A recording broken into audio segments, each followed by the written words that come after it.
Hello everybody, you're watching NDTV. Intense campaigning for the third and final phase of polling in the Jammu and Kashmir Assembly elections concluded on Sunday with major political parties, particularly the BJP, Congress, NC and PDP engaging in fierce exchanges over critical issues. Now the campaign saw multiple references to Pakistan, Article 370, stone pelting incidents, terrorism and also reservations. The third phase will cover 40 assembly segments across 7 districts, which include Jammu, Udhampur, Samba, Kathua in the Jammu region and also Baramulla, Bandipora and Kupwara in North Kashmir. Former Deputy Chief Minister Tara Chand, who's from the Congress, and Muzaffar Beg are in the fray this time. Remember, the BJP achieved its best poll performance in Jammu and Kashmir in the 2014 Assembly election, winning 18 seats from the 4 Jammu districts and securing a total of 25 seats. Historically, the Saffron Party has never won any assembly seat in Kashmir, which is why this phase becomes important for the BJP. Joining me with more details on how Jammu and Kashmir, especially how Jammu is looking like, I have with me my colleague Nazir. Nazir, tell us a very important phase of elections, 40 seats to go to vote and of course 27 in Jammu. Tell us how is it looking like and what are the issues that are playing out on the ground?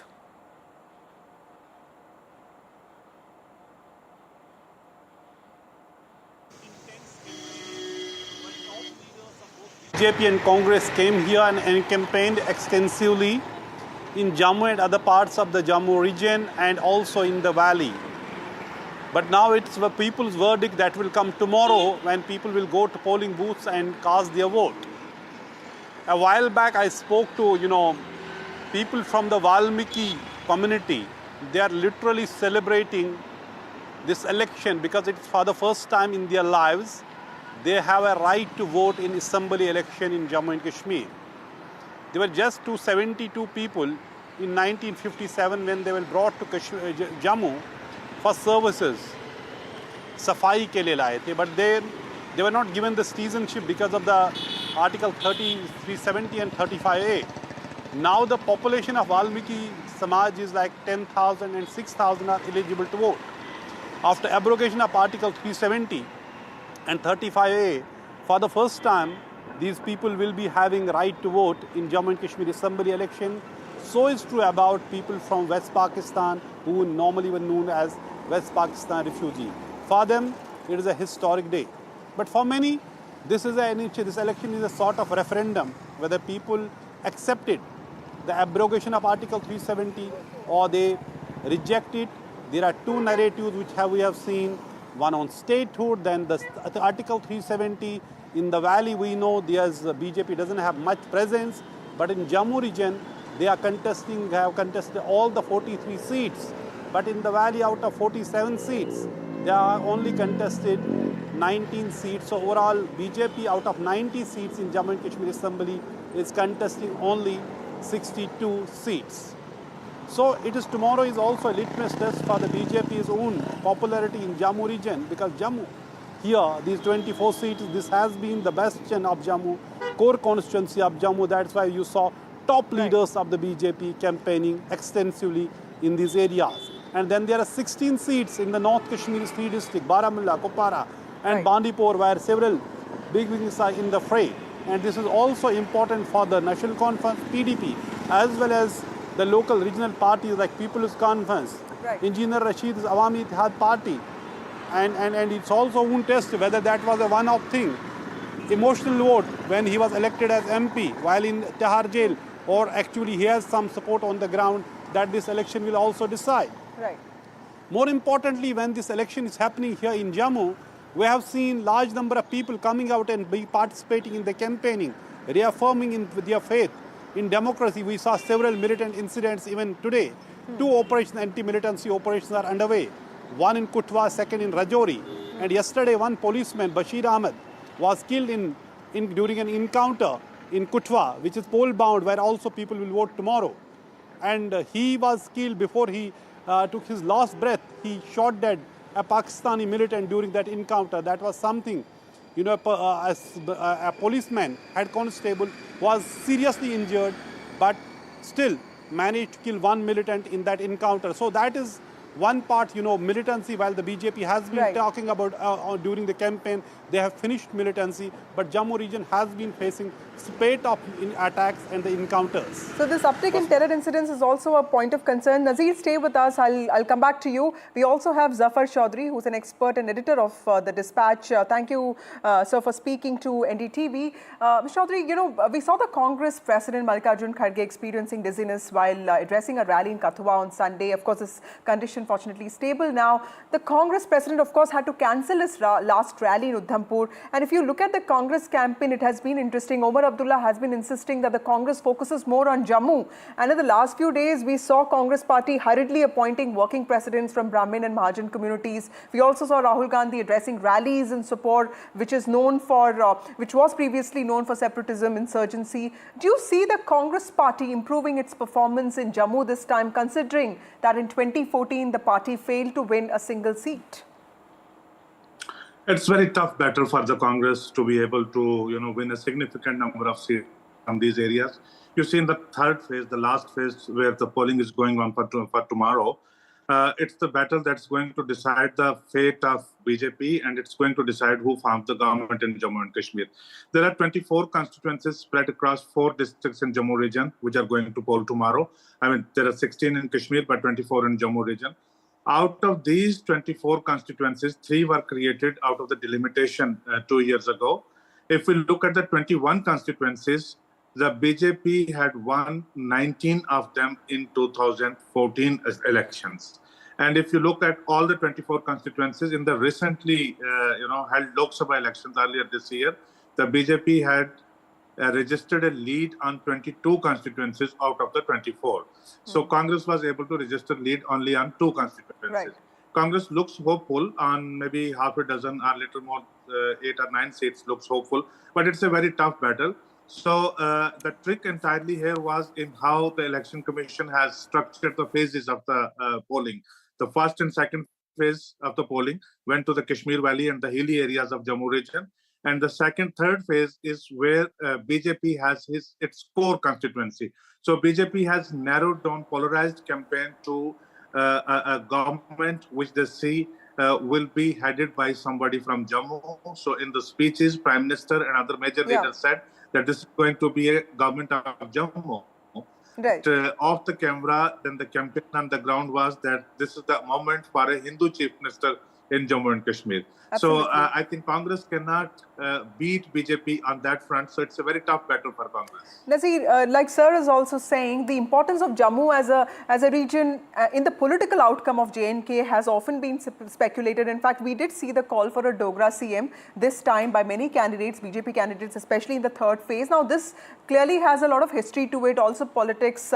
Can you explain to us how this phase of elections is important for the BJP? Because it is being seen as a referendum on its promise of Naya Kashmir, so it becomes important for the party to at least retain the 25 seats that it won last time, isn't it, from this part of J&K?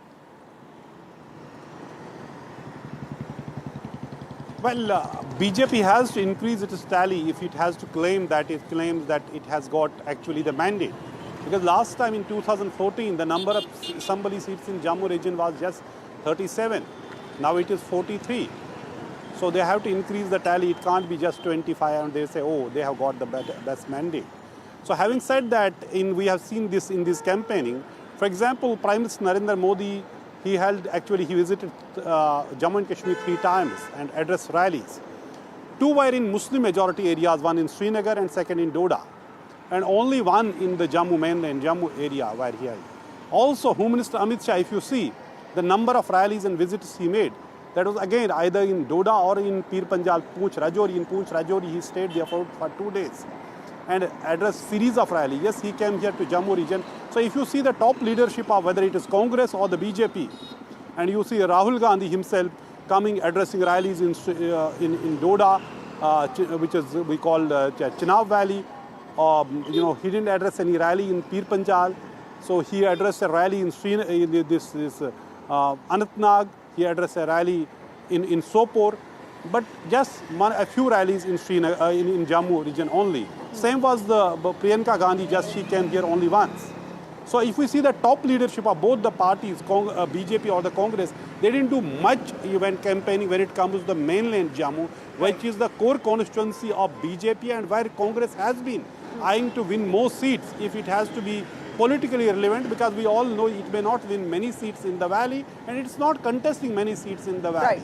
Muslim majority area, it is the National Conference which is contesting most of the seats from there. But Chaudhary, importantly, this election will clearly show which side of the people will take. Right. Yes, sir, that's right. Mr. Chaudhary, this is something that Nazir also touched upon, but how do you look at, these emerging regional players like Sajjad Lone or for that matter, Engineer Rashid's party, and also, these Jamaat-e-Islami backed candidates in some North Kashmir constituencies? Very quickly, can you tell us how do you see the prospects of these candidates?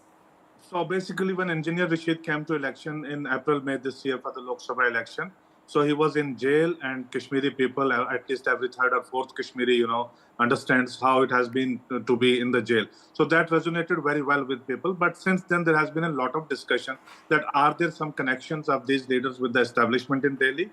Is Jamaat-e-Islami also being encouraged by some unknown forces, and they are there to divide the vote of the regional political parties? So I don't think that, they have caused some kind of, a big bang in the election, but I don't think that that's going to translate in terms of the number of seats they are going to bag in Kashmir. So primarily, I see National Conference as big player in Kashmir. So these smaller parties, mainly they have concentration in the north of the Kashmir Valley, which is going to poll tomorrow along with the 24 seats in Jammu. So I don't see, much of the ice their ability to cut in the North Kashmir. The real battle in the third phase, that's in Jammu. That's going to decide that who forms the government. So as Nazir said, that all major leaders, they campaigned in the Muslim majority areas and not in Jammu proper, because they realized that, this is an area which is their pocket borrow. This is an area where they have a stable position and probably they should be in a position to get many seats here. Right. Thank you, Mr. Chaudhary, and thank you, Nazir. Jammu and Kashmir gearing up for the third and last phase of polls that will be held tomorrow. My colleague Nazir also spoke to first-time voters and also young voters from Jammu, and this is what they said. This election in Jammu and Kashmir is a historic moment for Valmiki society and refugees, West Pakistan refugees. They are getting right to vote in the assembly for the first time. I'm joined by Gaurav Bhatti, who is the representative of Valmiki society.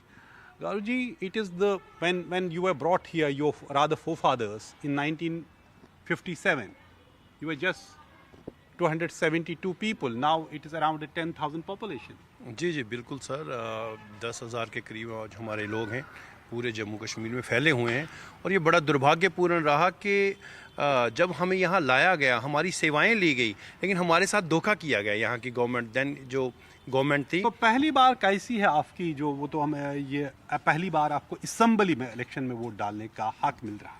ये first time election में जो assembly election है उसमें vote डालने का हक मिल रहा है। मेरी 45 एज है, देखिए मैं फर्स्ट टाइम इलेक्शन वोटर हूँ ना, जबकि ये हमारा राइट बनता है 18 साल के बाद, लेकिन इतने साल बीत गए। उससे बड़ी बात है हमारे 80 साल के बुजुर्ग बैठे हुए जो फर्स्ट टाइम वोट करेंगे। वो फर्स्ट टाइम वोटर है, very interesting.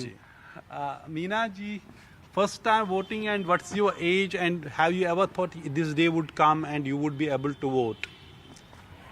Yes, this is the historic day as we have been given the voting rights after almost 65 years, and I am excited at the same time and surprised also because the adult franchise exists in this Indian nation and in all the states of the India rather, but it's at the same time heartening also that all these 65 years state of J&K has done prejudice to the Valmiki Samaj, and what to say, sometimes it's like the struggle and the trauma which has been faced. Okay, so actually they were, these people were brought here by then Jammu and Kashmir government in 1957. They have come here to provide services.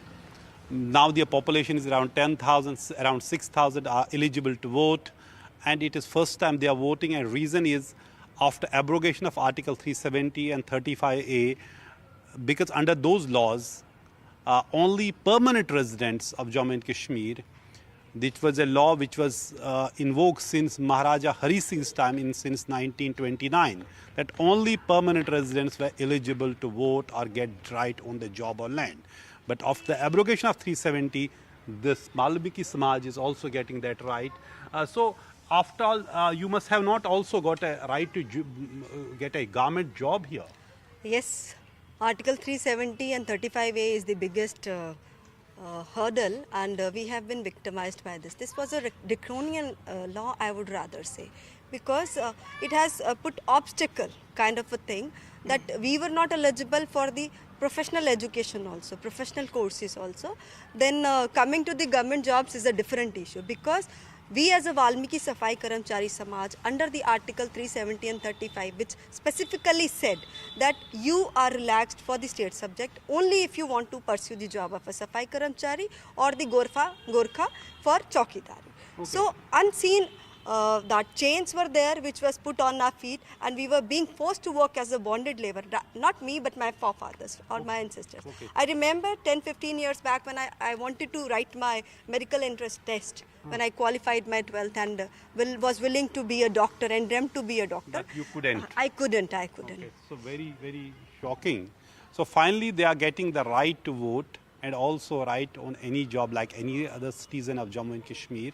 So essentially it was a law which was giving a right to a job and land exclusively to the residents of Jammu and permanent residents of Jammu and Kashmir under state subject law, which I said was invoked since 1929 by Maharaja Hari Singh. Then it was carried forward in the Constitution of India and Constitution of Jammu and Kashmir as well. But finally, after the constitutional change in 2019, these people for the first time in their lives are getting a right to vote in assembly elections while they were voting in the parliament election.